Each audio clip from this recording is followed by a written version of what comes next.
বিষাক্ত স্যালাইনে গুরুতর অসুস্থ ৩ প্রসূতি, তাদের অবস্থা এখনো সংকটজনক। ৩ জনের মধ্যে ২ জন প্রসূতি ভেন্টিলেশন সাপোর্টে রয়েছেন। অবস্থা আশঙ্কাজনক জানাচ্ছেন চিকিৎসকরা। এসএসকেএমে ক্রিটিক্যাল কেয়ার বিশেষজ্ঞের নেতৃত্বে ৮ সদস্যের মেডিকেল বোর্ড গঠন করা হয়েছে তাদের চিকিৎসার জন্য। যে ৩ জন মেদিনীপুর মেডিকেল কলেজ থেকে কাল রাতে এসছেন, তারা ৩ জন, ২ জন সিসিইউ আর একজন আইটিইউতে ভর্তি আছেন। ৩ জনই ক্রিটিক্যাল আছেন। ডাক্তাররা এবং মেডিকেল বোর্ড তাদের চিকিৎসা করছেন। ২ জন ভেন্টিলেটরে, একজন এখনো ভেন্টিলেশনে। বোর্ড মিটিং কালকে রাতে হয়েছে ৫ জনের মেডিকেল বোর্ড। আজকে বিকেলে আবার ৮-৯ জনের মেডিকেল বোর্ড আবার রিভিউ করবে। ক্রিটিক্যাল আছে। আমার কাজ হচ্ছে চিকিৎসা করা, আর সরকারি যা নির্দেশ এ ব্যাপারে আছে সেটা মেনে।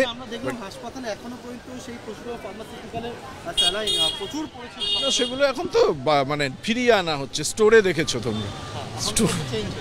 হ্যাঁ, ডাক্তার বিশ্বপতি মুখার্জি এবং অ্যাডভোকেট কৌস্তব বাগচি তারা আজকে কলকাতা হাইকোর্টে জনস্বার্থের মামলা করেছেন, যাতে ড্রাগ কন্ট্রোলার এবং এনফোর্সমেন্ট ডাইরেক্টরেটকে এই মামলাতে করা হয়, এবং যদি ড্রাগ কন্ট্রোলারের রিপোর্ট কোনো অ্যানামেলি থাকে, প্রমাণ হয় যে স্বাস্থ্য দপ্তর বা রাজ্য সরকারের ত্রুটি তো আছেই, তাহলে এটা সিবিআইকে হ্যান্ডওভার করার জন্য।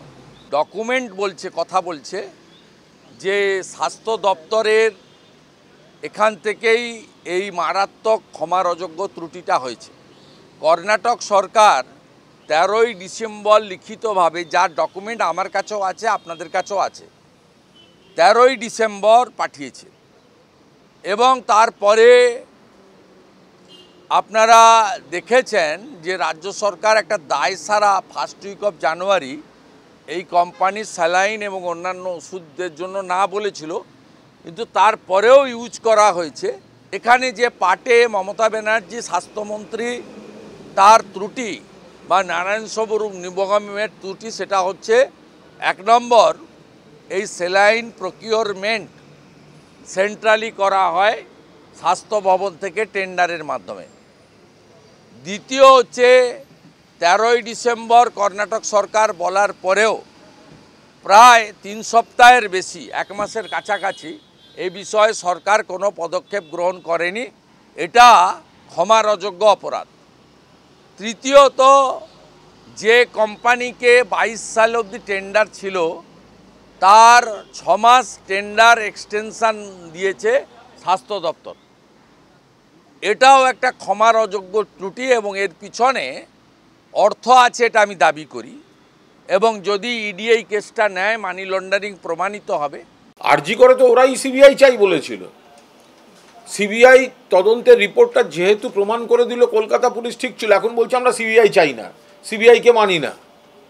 তো ওনাদের ইচ্ছা মতো ওনাদের রাজনৈতিক এজেন্ডার উপসংহার তৈরি করে দিতে হবে, সেই অনুযায়ী এজেন্সিগুলো কাজ করবে। এটা কী করে হতে পারে?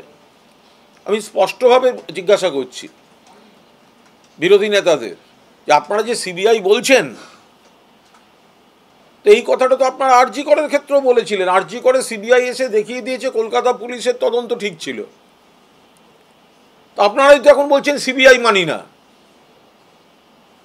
তো তাহলে আবার সেই সিবিআই এর গল্প বলছেন কেন? আরজি করের ঘটনার পর ওই কথায় কথায় সিবিআই চাই, এটা বন্ধ করে দেওয়া উচিত।